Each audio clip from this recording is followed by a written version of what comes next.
Hello everyone, welcome back to my channel. আমি দেবিকা। কেমন আছো তোমরা সবাই? আশা করি সকলেই ভালো আছো। আর অনেক দিন বাদে কিন্তু আরেকটা নতুন ব্লগ নিয়ে চলে এসেছি। তো চলো প্রথম থেকে শুরু করা যাক। দিনটি ছিল 7 এপ্রিল, সোমবার।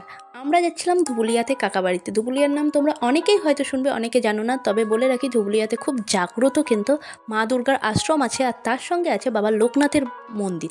তো সেখানে বাবা লোকনাথের পুজো দিয়ে সমস্ত শুভ কাজ শুরু করা হয়। সেই মন্দির কিন্তু এই ভিডিওতে তোমাদের আমি দর্শন করাবো।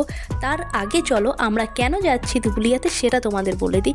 এখানে নিমন্ত্রণ ছিল, আগেই বললাম, অন্নপ্রাশনের, সেই জন্যই যাওয়া। আমাদের বাড়ি থেকে ধুবুলিয়া মানে আমার কাকা বাড়ি যেহেতু 3 ঘন্টার রাস্তা, সেই জন্য আমরা মাঝখানে কিন্তু একটু রেস্ট নিয়ে নিচ্ছিলাম, একটু জল খেয়ে নিলাম। আর আমরা সবাই বেরিয়ে পড়েছি সকাল সকাল, যদিও বা অনেকটা লেট হয়ে গেছে বলতে হবে। আর আমরা টোটোতে করে যাচ্ছি, আর টোটোতে করে গেলে এই ফুরফুরে যে হাওয়াটা, এটা কিন্তু একটা লং ড্রাইভের একটা ফিলিংস দেয়। সত্যি অসাধারণ লাগছিল। আর এখানে রাস্তাঘাট এত উন্নত হয়ে গেছে, ওভারব্রিজ হয়েছে, সেখান দিয়ে যেতে কিন্তু খুব ভালো লাগছিল আমাদের। ফাইনালি আমরা এসে গেছি ধুবুলিয়া বাজারে। এখান থেকে একটু মিষ্টি নেওয়ার ছিল, তো মিষ্টি নিয়ে এবার কিন্তু আমরা ঢুকে গেছি কাকা বাড়িতে। এখানে রয়েছে কাকিমা, বোনের বর, বোনের ছেলে, এখানে সবাই আছে। চলো ভেতরে যাওয়া যাক। এখানে আমার বরকে তো তোমরা বেশিরভাগ ভিডিওতে দেখেইছো, চেনো। আর এখানে মা রয়েছে। আর এই হলুদ পাঞ্জাবি পরে যে দাঁড়িয়ে আছে, এই হলো মেয়ের বাবা, মানে যার অন্নপ্রাশনে আমরা এসেছি। এখানে রয়েছে মেজো কাকিমার সঙ্গে একটু হাই হ্যালো করে নিয়ে এবার চলো ভেতরে যাওয়া যাক। সামনে বাবা রয়েছে। তো এবার ভেতরে গিয়ে দেখি অলরেডি অনেক রিচুয়াল হয়ে গেছে, কারণ আমরা আসতে অনেকটা লেট করে ফেলেছি। এবার চলো তোমাদের দেখিয়ে দিই যার অন্নপ্রাশন, তাকে তোমাদের আগে দেখাই। এই হলো আমাদের সেই মিষ্টি সুকৃতি, যার অন্নপ্রাশন। তো এখানে সবাই রয়েছে, সবার কোলে কোলে একটু আদর খাচ্ছিল ও।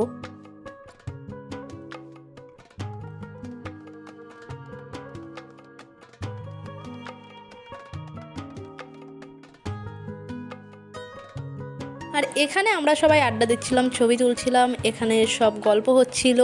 সবাই এখানে ছিল, মা, কাকিমা, পিসি, বোনের ছেলে, সবাই এখানে ছিল। আর তারপরে কিন্তু আমরা চলে এলাম। তো এখানে এসে দেখি ক্যামেরাম্যান রেডি ছবি তোলার জন্য, সেই জন্য ভাবলাম এখানে কয়েকটা পোজ দিয়ে ছবি তুলে নেওয়া যাক সবাই মিলে, যেগুলো স্মৃতি হয়ে থেকে যাবে। আর ও যখন বড় হবে তখন সেটাও দেখবে। আর এখানে আমাদের তো এরকম ঢং চলতেই থাকে। এখানে পিসি, বোন, তারপর বৌদি, সবাইকে নিয়ে এই ঢংগুলোই আমি করি, তো সেটাই করছিলাম। তো ছোট ছোট আনন্দগুলো আমরা সবসময় করি সবাই যখন এক জায়গাতে হই। আগের ভিডিওতেও তোমরা দেখেছো, আর যদি না দেখো আমাদের বাড়ির কালী পুজোতে দেখতে পাবে, সবাই আমরা এক জায়গায় হয়ে কতটা আনন্দ করছিলাম। সেই ভিডিওর লিঙ্ক দিয়ে রেখেছি ডেসক্রিপশন বক্সে, যদি ভালো লাগে অবশ্যই তোমরা গিয়ে দেখতে পারো। আর এখানে দেখো পিসি রেডি নাচার জন্য। তো চলো এখন তাহলে একটু নাচ করা যাক সবার সঙ্গে, তারপরে তোমাদের এখান থেকে নিয়ে যাব লোকনাথ মন্দিরে।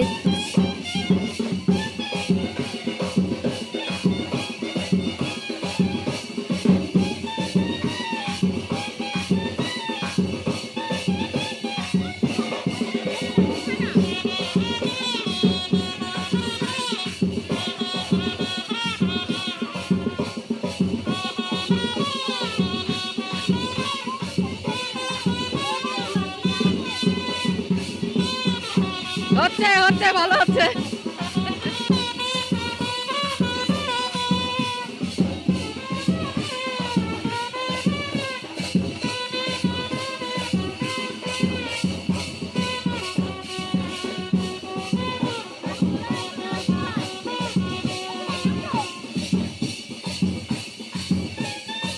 আমাদের নাচ কিন্তু কমপ্লিট। এখন দুপুরের খাওয়া দাওয়া চলছে, সেই জন্য এখন দুপুরে খাওয়ার জন্য আমরা চলে এসেছি। এখান থেকে খেয়ে তারপরে আমরা বেরোবো লোকনাথ মন্দিরের উদ্দেশ্যে। এখানে দেখো বেরিয়ে গেছি, অলরেডি টোটো সাজানো হয়ে গেছে। চলো তোমাদের এখন ঘুরিয়ে দেখাই লোকনাথ মন্দিরটা। তার আগে চলো রাস্তা দিয়ে একটু নাচতে নাচতে যাওয়া যাক।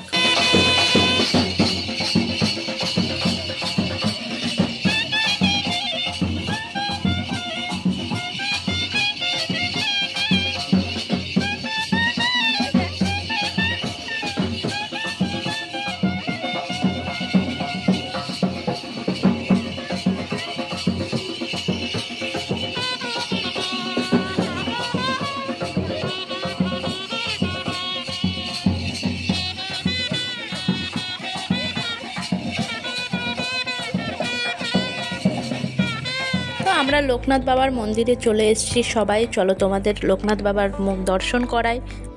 এখানে যে কোনো শুভ কাজের শুরুতেই কিন্তু বাবা লোকনাথকে দর্শন করে এখানে পুজো দিয়ে করা হয়। আজ থেকে অনেক বছর ধরেই আমি দেখছি এখানে, এর আগেও এসেছি। আর এখানে লোকনাথ মন্দির খুব জাগ্রত, এখানকার লোকনাথ বাবা। আর এর পাশেই রয়েছে জগন্নাথ দেবের মন্দির ছোট করে, তবে জগন্নাথ দেবের থেকেও এখানে মেন প্রায়োরিটি পায় বাবা লোকনাথ। এখানেই আছে দুর্গা আশ্রম, যেখানে হয়তো অন্য কোনো দিন গেলে তোমাদের অবশ্যই ভিডিও করে দেখাবো। তো এখানে বাবার পুজো দেওয়া কমপ্লিট, এখানে দেখতে পাচ্ছ।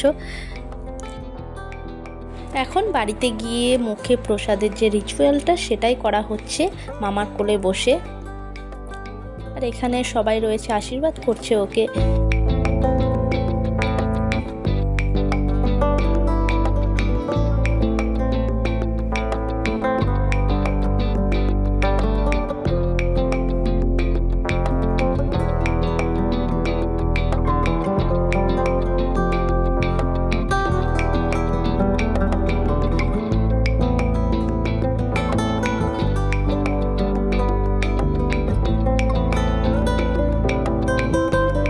এখানে কিন্তু মঞ্চ রেডি করা হয়ে গেছে, যেখানে ফটো তোলা হবে এবং ওর নাম সুকৃতি, যেটা তোমাদের বলা হয়নি সেটাও বলছি। ওর নাম সুকৃতি। তো ওর ছিল 5 মাসের অন্নপ্রাশন, যেটা সমস্তটা হয়তো তোমাদের এই ভিডিওতে আমি বলিনি। এখানে দেখো বোন ফোন করছিল, কারণ বোন আসতে পারেনি সেই জন্য। আর এখানে ফুচকার স্টল বসে গেছে, আর এদিকে রয়েছে কফি। তো আর বেশি দেরি করতে পারছি না, ভিডিওটা আর বেশি করতে পারছি না। এখন শুরু হবে ফুচকা খাওয়া। সবাই রেডি হয়ে গেছে ফুচকা টেস্ট করার জন্য। তো যে একবার হাতে পাতা নিচ্ছে সে আর পাতা ফেলছে না, খেয়েই যাচ্ছে, এই অবস্থা চলছিল। সবাই মিলে খুব আনন্দ করে এখানে খাওয়া হচ্ছিল। এরপরে কফি স্টলে যাব। তো তার আগে তোমাদের প্যান্ডেলটা একটু ঘুরিয়ে দেখাই কেমন করেছিল।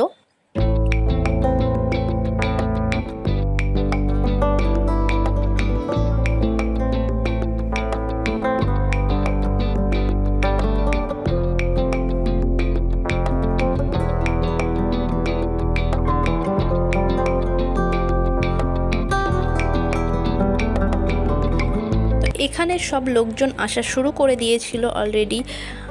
আর এখানে দেখো ফুচকার গন্ধে চলে এসছে আমার বোন ফুচকা খাওয়ার জন্য, যদিও সে চান্স পাচ্ছিল না, সেই জন্য এখানে দাঁড়িয়েছিল। এদিকে আমার বর ঘুরঘুর করেই যাচ্ছে কখন ফুচকাটা তৈরি হবে। এখানে দেখো অলরেডি খাওয়া শুরু করে দিয়েছে। এবার আমি বোধহয় লাস্টে পড়ে গেলাম। এবার আমি গিয়ে ফুচকাটা খাওয়া শুরু করি। আর তোমাদের যদি জিভে জল আসে, কিছু করার নেই দেখে, কারণ ফুচকাটা দারুণ হয়েছিল। তো এখানে আমি হাতে পাতা নিয়ে নিয়েছি। এখন ফুচকা খাওয়ার জন্য আমরা সবাই রেডি, সব খেয়েই যাচ্ছে ফুচকা। আর ফাইনালি কিন্তু এবার আমার পালা। ভিডিওটা যখন করতে বসছি তখনও কিন্তু আমার জিভে জল চলে আসছে, ফুচকা বলে কথা। আর এখানে রয়েছে দিদি তো সবসময় ক্যামেরা দেখলেই পোজ দিতে শুরু করে দেয়, ছবি তুলতে হবে, ভিডিও করতে হবে, এই চলে ওর সারাদিন। বাড়িতে যখন থাকে এমনি টাইমে তখনও চলে, আর এখন তো অনুষ্ঠান বাড়িতে এসছে আর আমাকে পেয়েছে। এগুলো সবসময় আমাদের মধ্যে চলতেই থাকে ভাই বোনদের মধ্যে। তো এখানে গরম গরম কফি খেতে খেতে ভিডিওটা শেষ করছি। দেখা হচ্ছে নেক্সট ভিডিওতে। নতুন হলে সাবস্ক্রাইব করে নিতে ভুলো না নতুন ভিডিও দেখার জন্য। টাটা।